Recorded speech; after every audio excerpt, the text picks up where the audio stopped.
Thank you for joining us tonight. Before we continue, let me give you a little bit of our schedule. Next Wednesday, of course, is Christmas, and we won't be having study. And of course, the following Wednesday is New Year's, and we won't be having study. So we'll pick it back up on the 8th. But thank you for joining us tonight. Let's go right into news. Let's talk about Israel, what's happening there. Why now may be the moment for Israel to strike Iran. As Israel celebrates a decisive victory over Syria's once formidable air defense network, a consequential question looms. Should Israel take the next step and neutralize Iran's nuclear ambitions? I, for one, believe yes. While such a move carries profound risks, the strategic window that is now open may not remain open for long. Recent events in Syria highlight Israel's military prowess and strategic agility. Over the past weeks, the Israeli Defense Forces, the IDF, carried out a series of devastating strikes on Syrian air defenses, destroying nearly 90% of Assad's regime's surface-to-air missiles. They own the skies. This operation effectively dismantled one of the Middle East's most robust aerial defense networks and dealt a severe blow to Iran's military foothold in the region. The collapse of the Assad regime, followed by President Bashar al-Assad's flight from Damascus, has created what Israeli officials describe as a clear access to Iran. For years, Iranian arms and personnel moved under the protective umbrella of Syrian defenses. With that protection gone, Israel has unprecedented latitude to act against Iranian targets. The IDF also has reportedly carried out 480 strikes, decimating 85% of Assad's remaining military infrastructure, including critical naval and air bases near Damascus and Latakia. These strikes not only degraded Assad's military capabilities, but also prevented weapons from falling into terrorist hands. David Albright has described Iran's nuclear facilities as legitimate targets for Israel, citing fears of an accelerated nuclear program as Iran grows more desperate under international pressures. These fears are shared by Israeli leaders who believe the current situation presents a rare opportunity to act decisively. The timing of an Israeli strike on Iran's nuclear facilities may never be more opportunistic. Such a window is rare and unlikely to remain open indefinitely. With a lame duck Biden administration in Washington and a new U.S. president preparing to take office, Israel faces less pressure to align its actions with American preferences. President-elect Donald Trump's past statements encourage Israel to act against Iran's nuclear program, and they also provide tacit support for a unilateral strike, even if formal U.S. endorsement is absent. Trump's incoming administration is also reportedly working on a maximum pressure 2.0 plan, emphasizing sanctions to curb Iran's nuclear ambitions. That's a far cry from Biden and Obama, who were giving Iran everything they wanted. The risks, though, of such a strike are undeniable. Any attack on Iran's nuclear facility could provide a regional conflagration, with Iran retaliating through proxy forces and missile strikes on Israeli cities. Civilian casualties and global economic disruption, particularly through spikes in oil prices, are very likely. Yet the alternative, a nuclear-armed Iran, poses an even greater threat. Ultimately, the decision to strike Iran's nuclear facilities lies with Israel's political leadership. Military planners have reportedly began drafting operational plans, but the final call will hinge on a combination of intelligence, assessments, international diplomacy, and political will. It would be a great thing if they actually did that. All right, let's go a little bit further and give you a little bit more of the economy. Interesting what's happening in the economy. This article says food prices are spiking again as many Americans struggle to pay their bills. I can clearly remember when I could purchase a carton of quality eggs at the grocery store for just 99 cents. Now it's common to pay $5, $6, $7, or even $8 for a carton of eggs. In fact, it probably won't be too long before we crack the $10 barrier. In old days, eggs were considered to be a very inexpensive way to feed your family. But now eggs prices have gone completely insane. Unfortunately, it isn't just egg prices that are skyrocketing. According to CNN, we just witnessed the largest monthly jump in grocery prices in 2 years. I realize that this is very bad news. Now it appears that food prices are going to go substantially higher in 2025. All of us are just going to have to adopt to this new environment somehow. If you are barely scraping by from month to month, I want you to understand that you're definitely not alone. In fact, the U.S. Census Bureau is telling us that 37% of Americans are having trouble even paying their most basic bills. That is more than a third of the country.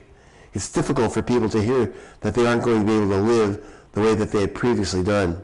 In an attempt to keep their lifestyles the same, many Americans are racking up credit card debt like never before. Sadly, we have now reached a point where debt saturation is becoming a major problem and delinquencies are rising. So far this year, retailers have announced the closing of more than 7,000 brick and mortar stores. That represents an increase of 70% from last year. That's absolutely shocking. I wonder if anyone's paying attention. The spike in closures is tied to a wave of retail bankruptcies. Evidence that the economy is really slowing down is all around us. With each passing day, we get more and more troubling news. For example, it's being reported that Macy's is planning to close dozens of stores by the end of this calendar year, 65 to be exact, by the end of this year. In a year when so many restaurant chains have already bit the dust, we now have another one to add to the list this week. Arizona's iconic frozen drink and sub chain, E.G.'s, has filed for Chapter 11 bankruptcy, making it the latest casualty in a brutal year for fast food restaurants. 4 years of Bidenomics has taken an enormous toll on our nation. We have built up a tremendous amount of economic momentum in the wrong direction. Many are hoping that things will be turned around when the new administration takes over. But considering how rapidly conditions are deteriorating, both here and around the world, it would literally be a major miracle to pull us out of this mess before a horrifying global crisis erupts. So let's all hope for the best, but let's also continue to prepare for the worst. The big news that we're not being told a whole lot is about Syria. We're getting precious little information about it, so I really want to fill you in a little bit. After saving Syria from Bashar Assad, who will save it from the saviors? Even as jihadists are taking over Syria, ethnically cleansing Kurds, and terrorizing Christians, you won't hear that in the news, the media is hailing the inclusive regime that liberated Syria. I'm giving inclusive in quotation marks and liberated in quotation marks. The regime is indeed inclusive if you consider bearded men with assault rifles to be a measure of inclusivity, and terrorizing minorities to be the exciting new diversity. This victory, my brothers, is a victory for the entire Islamic nation.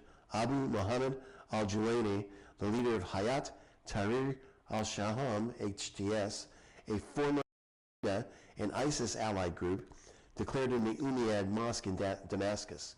The mosque is a symbol of the old caliphate, and it echoed the speech given by his old friend, the former ISIS caliph Abu Bakr al-Baghdadi, in Mosul's great mosque of al-Nuri, declaring his own caliphate. But it will no doubt be the most inclusive caliphate. As al-Jilani has previously said, some people limit the issue of implementing the rule of Sharia to just imposing some of the hudud punishments, chopping off hands, stoning whomever, whipping someone who drinks alcohol, so on and so forth. But he said this is a very basic part of the very big concept of implementing the rule of Sharia. Listen to what he says. There's a lot more to Sharia Islamic law than just chopping off hands, but you have to work on the basics of hand chopping before going big. What? This guy is really bad news. Syria's newly appointed Prime Minister, Mohammed al-Bashir, appeared in front of a white jihadist flag with the Islamic declaration that rejects all other religions except Islam. Secretary of State Anthony Blinken is going on a tour to persuade the Turks and the jihadists to establish an inclusive government in Syria. But inclusivity now means Sunni jihadis backed by Turkey repressing and killing everyone else. Turkey bombing and displacing Kurds in Syria is considered inclusivity. But Israel bombing Hamas and Hezbollah terrorists in Gaza and Lebanon is termed genocide. War becomes genocide, but only in the case of Israel. Meanwhile, actual genocidal efforts by Hamas on October 7, 2023, and Turkey and Syria right now to target ethnic groups are redefined as liberation. So, the problem is that we've adopted the Middle Eastern habit of dealing with the region by making words mean the opposite. When our political elites can call genocide liberation and liberation genocide, when they stigmatize any resistance to Islamic terror while calling terror inclusive, they're not only reversing the moral polarities of our foreign policy, but they're killing the truth. We changed the definitions of words to fool the terrorists, only to end up fooling ourselves. In 2024, all Islam is good. It's inclusive, especially when its bearded thugs are inclusively chopping off someone's hands. And any resistance to it is bad. When jihadists commit genocide, it becomes liberation. And when anyone fights back against them, it's genocide. If they kill terrorists, it's a war crime. And if they don't kill them, it's famine, siege, and starvation, no matter how far the starving terrorists get. Redefinition makes everything in the Middle East factually opposite, to make it morally opposite also. The common paraphrase of Edmund Burke is wrong. He said, all that is required for the triumph of evil is not for good men to do nothing, but for them to believe that evil is good, and therefore good is evil. And that's exactly what's happening. Syria is a vacuum. And I just read some reports that these terrorists that have overtaken Syria were trained by the U.S. to overtake Bashar al-Assad. But that is really sad because we also trained al-Qaeda before they turned on us. It's just a matter of time before the enemy of our enemies turns on us. Let's talk about something else on your free speech. AM radio. Maybe you listen to it. There's a lot of Christian programs on it. Maybe not anymore. Who will control the dashboard? Conservatives fight to keep AM radio. Members of both parties have teamed up to stop a business measure that could censor conservative political discussions and prevent religious broadcasters from reaching Americans with the gospel. Several automakers, including BMW, Ford, and Tesla, have announced plans for some upcoming models to eliminate the AM radios. The top three genres that are on AM radio are teaching and Christian talk, conservative talk radio, and Spanish language radio. There's a real push here to be able to take those genres off, which are available to tens of millions of people around the country. And that would allow those car companies, those service providers, or social media to control the messaging that goes out through cars. Christians should definitely care about this issue. Nielsen ratings show that roughly 82 million Americans listen to the nation's 4,185 AM radio stations every month. Americans will have to pay for subscriptions in order to hear those same programs in the future. If you can take away free radio, then that gives you a real leg up in being able to control the content that goes to the drivers and passengers in every single car in this country. The threat to AM ban has united a diverse coalition of lawmakers across the aisle and knit together constituencies across the nation. So it's bad news. Again, limiting your free speech, limiting what you can hear, and making you have to pay for it. Let's go a little bit further and tell you about this. Church wrestling. This is an article that you really need to hear. When worship turns to spectacle, the challenge of church entertainment. In an era where churches face dwindling attendance and growing competition for the attention of younger generations, some congregations are turning to unconventional methods to draw people into the fold.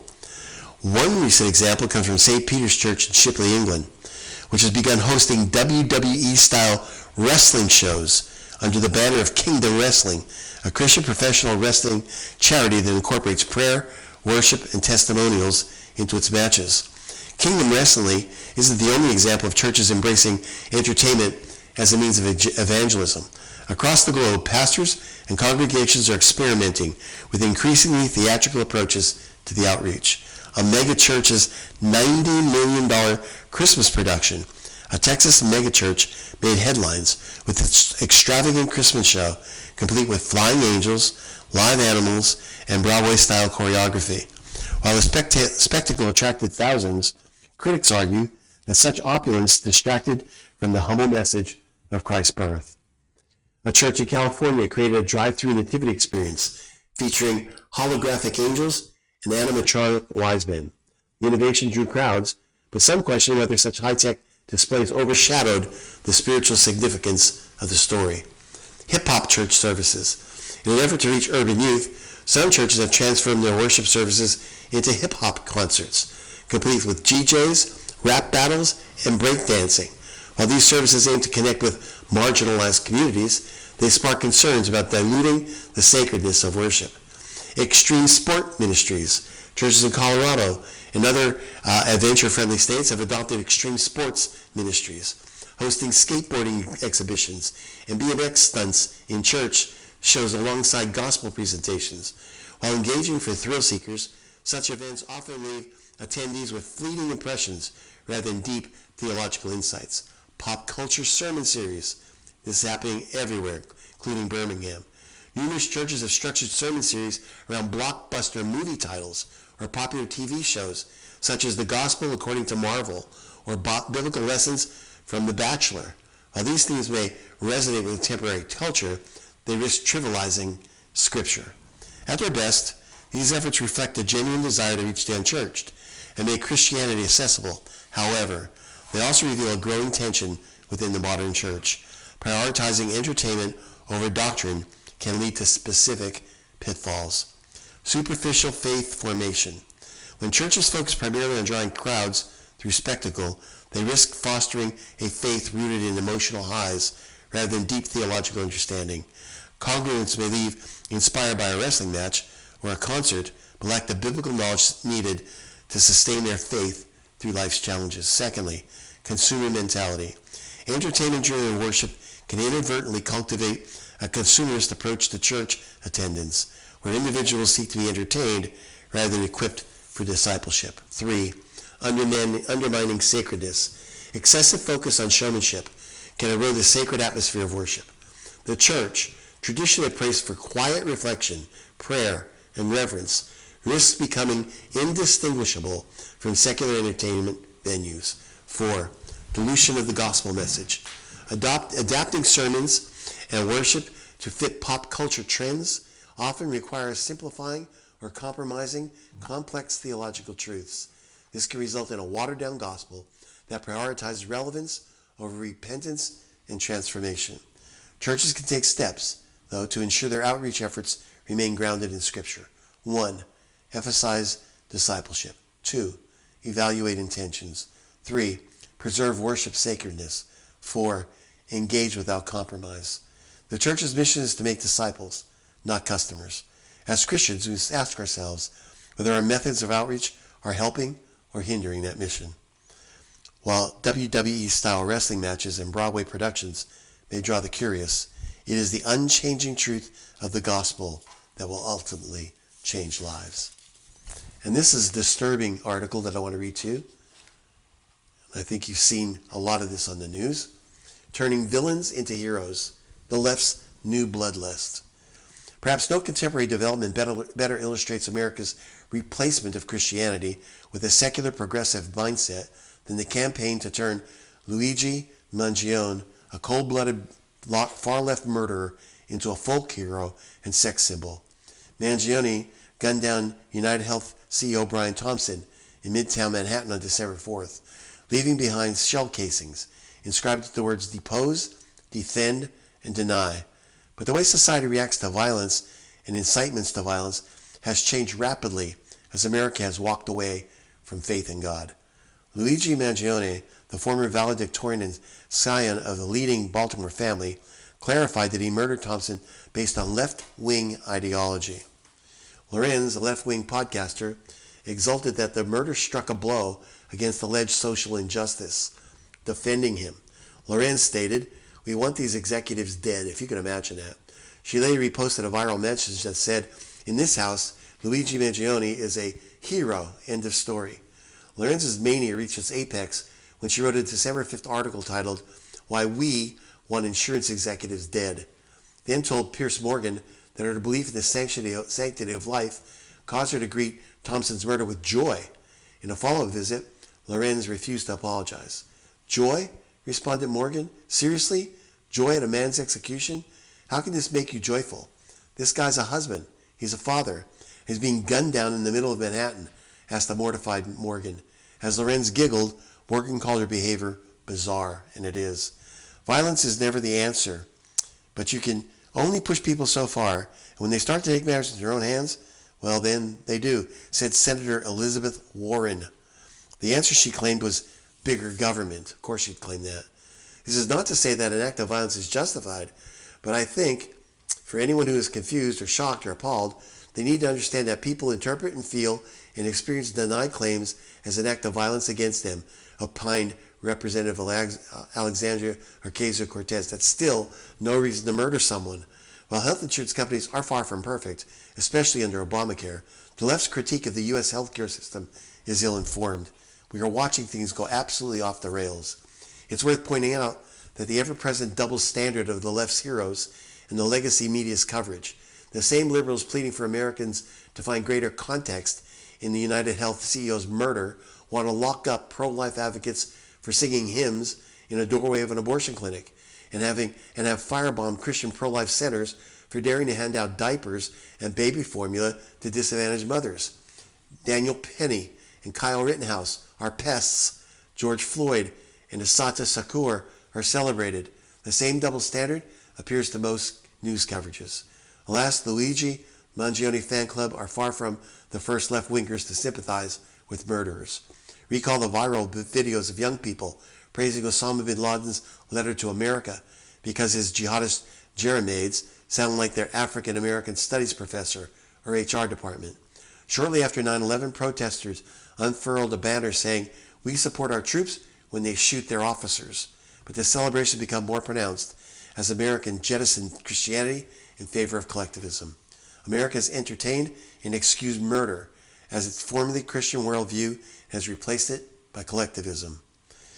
It's the foul fruit of the nation's schools and universities teaching Marxist-fueled concepts, which in turn lead their adherents into atheism. And if God is dead, then everything is permitted. Luigi Mangione, the accused assassin, reports suggest he harbored deep resentment towards the health insurance industry, possibly stemming from personal grievances. However, accepting violence as a solution opens the door to a dangerous cultural shift. When the moral line against murder becomes blurred, society begins to lose its foundation for justice and peace. Today it may be a CEO whose life is deemed expendable due to their corporate position. Tomorrow it could be any figure of perceived authority. A generation that sees violence as a legitimate tool for addressing grievances risks normalizing not only extreme rhetoric, but actionable, real-world violence. This is a very slippery slope, one that leads to a society governed by moral chaos rather than dialogue and law. For young Americans to embrace such thinking is especially troubling. It signals a broader cultural breakdown. Social media, where outrage and extremism are often rewarded with attention and validation, may amplify this trend. Platforms provide fertile ground for radicalization, encouraging echo chambers where violence is not only tolerated, but celebrated.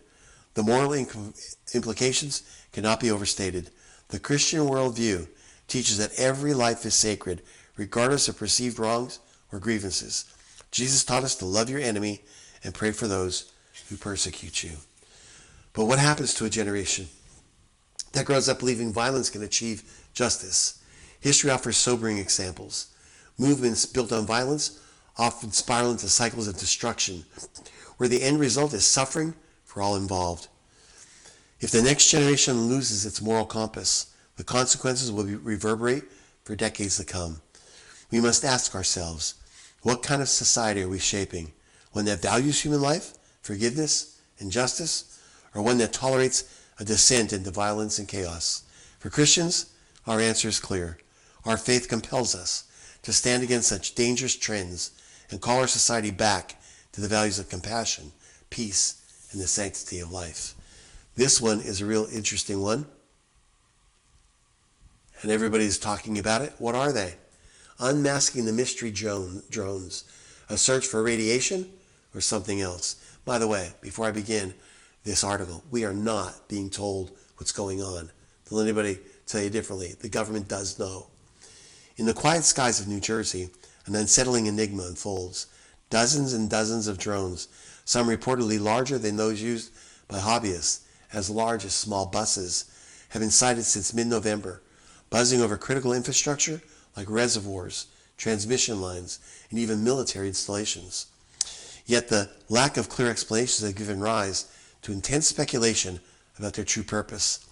One compelling theory involves the use of these drones as sophisticated nuclear radiation detectors. Suggests the drones' flight patterns and nighttime operations could indicate missions to detect gamma radiation or other hazardous materials. Drones are trying to smell something on the ground, such as radioactive materials or gas leaks. Such technology was reportedly developed to combat threats of dirty bombs in the late 2000s, particularly around U.S. major ports, including those in New York and those in New Jersey. An RF engineer on X who speculated that these drones are American-made nuclear detector drones performing environmental sweeps. Why American-made? Well, the RF engineer claims provide further intriguing details. He noted that the drone's bright navigation lights, used to ensure visibility and compliance with FAA regulations, make them unlikely candidates for foreign espionage. Foreign drones would be dark. An enemy drone wouldn't prioritize visibility, he argued. The flight patterns, which reportedly involve clustering and slow, deliberate movements, also suggest sensor-based operations rather than logistics or reconnaissance missions. The nighttime activity adds another layer of complexity, as most drones operate more efficiently during daylight for standard imaging tasks. However, nighttime is ideal for gamma ray detection, as it eliminates interference from solar radiation. This technical detail strengthens the argument that the drones are engaged in a highly specialized sensing missions. We have also heard that there's reports that a dirty bomb is somewhere in New Jersey or New York by one of our enemies, and it seems one theory is that they are looking for it. A history of surveillance. The possibility of using drones for radiation detection is not new. During the rise of ISIS and other terror groups, concerns about radiological dispersal devices prompted the Department of Defense to invest heavily in aerial detection systems. These drones were designed to sniff out gamma rays or radioactive isotopes, potentially thwarting attacks before they materialized. Could the current sightings be an extension of these earlier efforts, perhaps targeting a new, undisclosed threat? Some observers speculate that the drone activities could be a deliberate psyop, designed either to justify expanded government surveillance powers or to provide cover for real detection missions. There must be something going on that they can't tell us because they're so fearful of what the public is going to do, said New Jersey State Senator John Bramnick during a recent interview. The lack of transparency. Despite these theories, federal and state agencies have offered very little and limited clarity. The FAA has restricted airspace over key areas, and the White House has stated there is no indication of foreign involvement.